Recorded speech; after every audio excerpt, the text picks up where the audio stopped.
I have removed all of the screws from the cover plate. I don't know what we'll find when we get in, but we're gonna look at it and see. Like I said, this guitar has been gone for 36 years. So let me see what it looks like.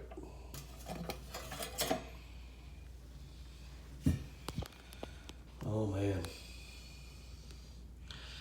Somebody has did a injustice to this guitar. I can fix it, but man, oh man. Somebody not knowing what they're doing with it. Cone is tacked down. Uncle Josh always did that. You'll see see that tack right there? That is a no-no. You don't do that to these guitars.